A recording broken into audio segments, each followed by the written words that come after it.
Tata mulu gue. Ya kalau misalkan yang itu bakal kamu ambil atau enggak? Contoh deh misalkan ada yang masuk ke kontak manajer. Namanya aja udah cita-citata, udah bingung kan? Udah pasti dangdut. Iya. Ya udah ya kita nolaknya ya secara halus aja.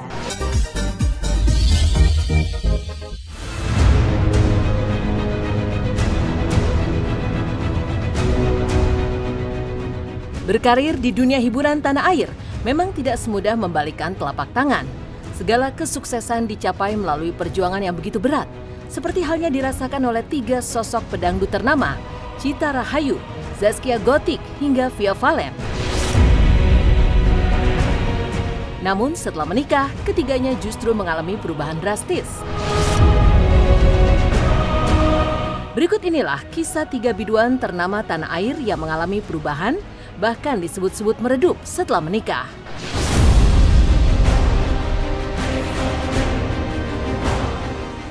Chita Rahayu, Chita Citata. Pemirsa Silat RCTI, kisah pertama hadir dari Chita Rahayu atau yang sebelumnya dikenal dengan nama Chita Citata.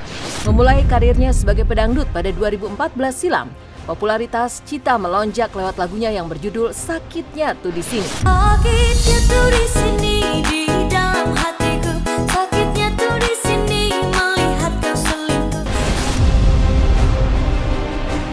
Sejak saat itu Chita semakin eksis, bahkan menjadi salah satu biduan top papan atas tanah air.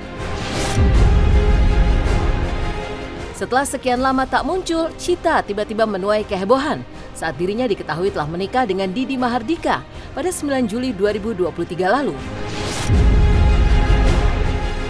Pernikahan mereka tidak terendus publik, bahkan membuat Ayu Ting Ting sebagai sahabat penasaran.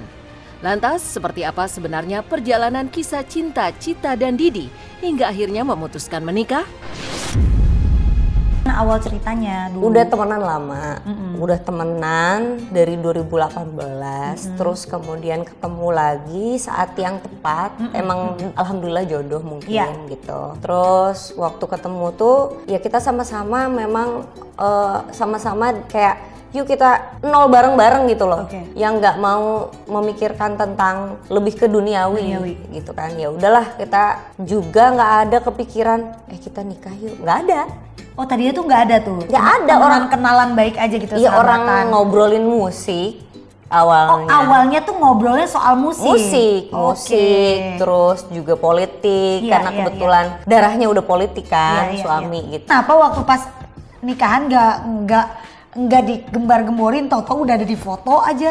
Kagak suka party-party kita berdua, nggak ada undangan. Emang nggak ada undangan? Bukan nggak diundang ya, emang nggak ada undangan. Kalau ada pasti diundang sama dia, nggak mungkin. Kan aku bukan artis besar kayak Bu Ayu gitu, harus nikah gede-gedean gitu. Gue jadi nikah gedean nggak jadi. Gue bukan artis. Tapi yang harus teman-teman contoh kayak aku gitu, kayak teman-teman sebaya kita gitu ya. Pada kaget nggak, ada yang pada WhatsApp kamu nggak? Lu nikah nggak ngomong-ngomong? Nggak ada, hening banget. Gue juga bingung, kayaknya gue nggak ada temen dah. Karena dari dulu pemberitaan tentang suami saya itu berita-berita yang bohong. Kenapa saya bilang bohong? Karena datanya saya pegang. Kenapa tidak ada klarifikasi dari suami saya? Karena suami saya orangnya sangat-sangat menjaga. Jadi fokus saya itu sebenarnya untuk menjadi ibu yang baik untuk anaknya suami saya yang sekarang menjadi anak saya juga. Kebetulan mentalnya agak sedikit terkena. Jadi saya sebagai ibu yang sekarang menjadi ibu sambungnya, saya harus punya tanggung jawab besar untuk menjaga anak.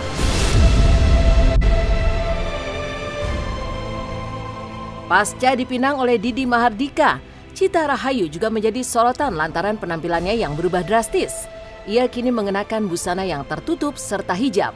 Yang lebih mengejutkannya lagi, Chita juga meninggalkan nama panggung Citata yang telah 10 tahun membesarkannya dan memilih menggunakan nama lahirnya yakni Rahayu. Kenapa kamu kamu ganti nama jadi Cita Rahayu. Nah, sebenarnya itu nggak ganti nama. Itu nama asli. Asli nama kamu tuh Cita, Cita Rahayu. Rahayu di KTP. Kalau perlu kita bawa deh KTP-nya ke sini. Oh. Asli itu nama asli. Oh. Jadi kembali ke asalnya deh gitu. Kembali ke asal. Maksudnya kembali ke asal apaan ini? Ya Maksudnya sekarang nama Cita Rahayu kan nama itu kan cita-cita itu kelihatan orang, buatan orang. Keluarga tuh kan memang orang yang jauh dari kata seneng mewah, glam segala macam. Dia support. Malah kalau aku sekarang berkerudung begini, mereka juga senang gitu. Terus juga apalagi ada suami gitu. Alhamdulillah dapat suami juga yang support banget gitu. Terus yang satu sejalan frekuensi satu juga. frekuensi. Mas bikin lagu, terus aku yang nulis gitu kan. Jadi kayak apa ya?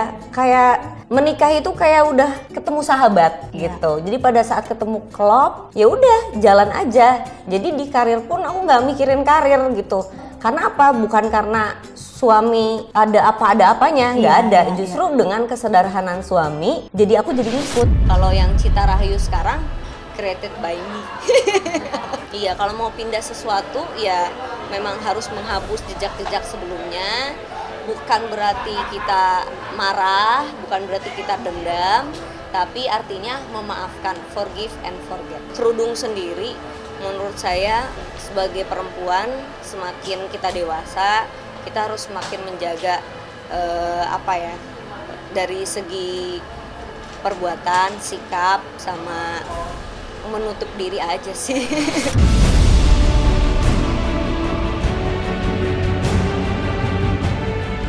Menyusul perubahannya yang terbilang cukup drastis, Cita Rahayu juga meninggalkan dunia dangdut. Ia bahkan mengaku bahwa sejak awal genre tersebut bukanlah passionnya. Kini setelah menikah, Cita memilih untuk tetap berkarya di dunia musik, namun dengan genre barunya. Selain itu, Cita juga membatasi pekerjaan untuk memfokuskan diri sebagai ibu rumah tangga. Kecebur sebenarnya awalnya. Kok awalnya kecebur Waktu maksudnya? pas dulu manajer yang lama ya kan nanya, lu mau jadi penyanyi dangdut nggak? Awalnya kamu tuh penyanyi pop, Jazz pop reguler di hotel gitu ha, kan. ha, ha. Terus disuruh nyanyi dangdut. Nyanyi dangdut bukannya menjelekan dangdut sama sekali. Buat aku semua musik tuh enak gitu loh. Tapi passionnya emang nggak di sana. Kayak sayang banget Cita namanya masih bagus terus udah gitu cabut gitu kan. Tapi ya itu keputusan yang menurut aku terbaik karena itu buat diriku ya gitu. Belum tentu baik menurut orang. Kalau seandainya ada tawaran tapi bukan nyanyi dangdut, nyanyi pop atau nyanyi jazz, tapi bener-bener dia pengen undang cita-cita tak mulu gue. Ya kalau misalkan yang itu bakal kamu ambil atau enggak? Contoh deh misalkan ada yang masuk ke kontak manajer. Namanya aja udah cita-cita, udah bingung kan? Udah pasti dangdut. Iya. Ya udah ya kita nolaknya ya secara halus aja. Kalau meninggalkan dunia panggung enggak. Sebentar lagi beberapa bulan lagi aku bakal rilis albumku yang terbaru. Tapi genrenya berbeda. Nggak dangdut lagi. Kenapa nggak dangdut lagi? Bukan aku menghina dangdut. Aku senang dengan semua musik, tapi aku pengen bereksplor. Jadi nggak cuma stuck di situ aja.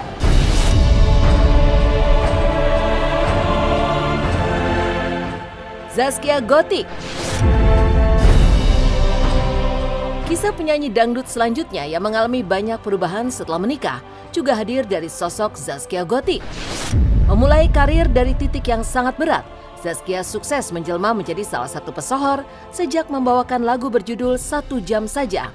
Karirnya pun semakin meroket ketika ia mengenalkan goyang itik yang menjadi ciri khasnya. Bukan rahasia jika perjalanan asmara Zaskia Gotik tak semulus karirnya di dunia entertainment.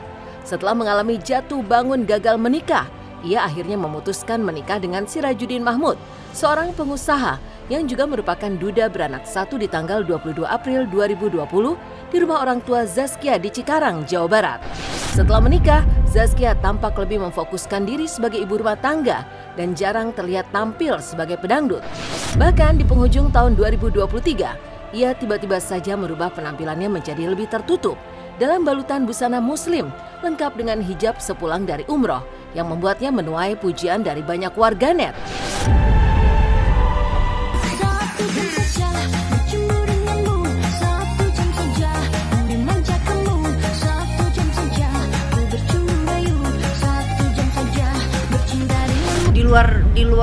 di luar orang, Neng sayang banget, nanti Neng nyanyinya bagaimana?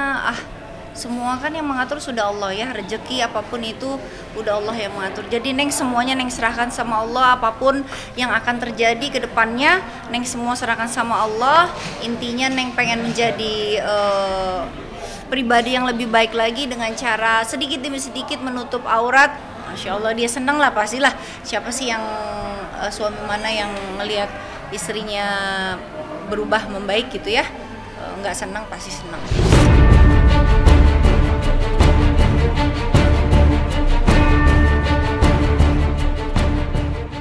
Namun di tengah perjuangan Zaskia Gotik untuk menjadi pribadi yang lebih baik, tahun 2023 ini tidak dipungkiri begitu banyak ujian yang menerpa kehidupannya.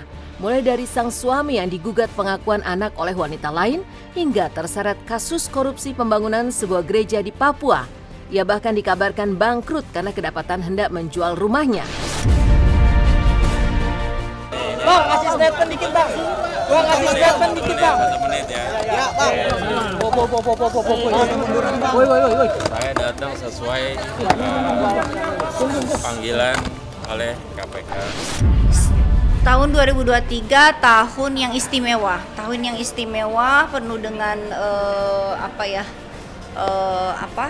penuh dengan cerita yang Masya Allah. Jadi mudah-mudahan tahun ke depan 2024 kita bisa diberikan keberkahan lagi sama Allah.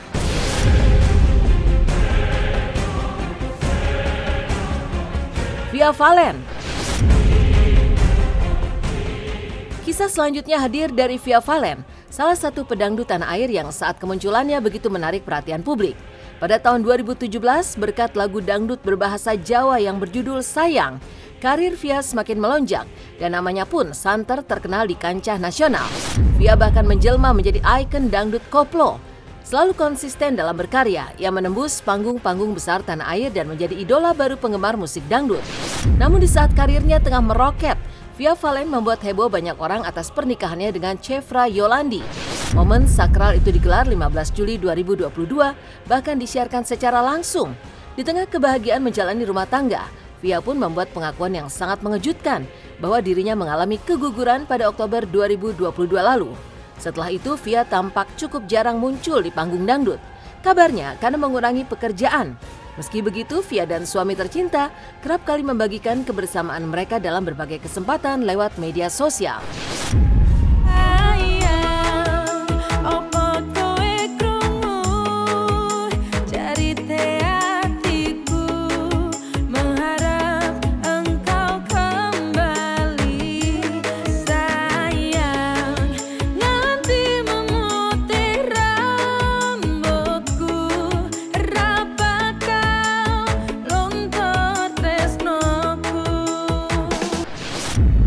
Pertama kalinya pengalaman aku buat jalan-jalan di Jepang sendiri, terus maksudnya nggak ada guide-nya. Kalau sebelum-sebelumnya aku ke Jepang itu sama temen yang memang dia paham di Jepang itu gimana cara-cara naik kereta di sini gimana gitu.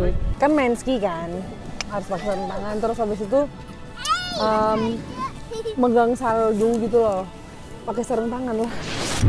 Lumayan, udah lumayan ngebatasin. Jadi kayak sekarang itu lebih ke milih-milih pekerjaan gitu. Jadi kayak misalnya aku ngomong kerjanya durasinya kayak gini, terus dia bilang nggak usah lah gitu, nanti kamu capek, ya udah. Kita sih sedikasihnya dari awal emang kepengennya langsung aja gitu, karena emang nggak mau nunda, karena udah ya umurnya udah kepala 3, jadi ya wis mudah-mudahan cepet.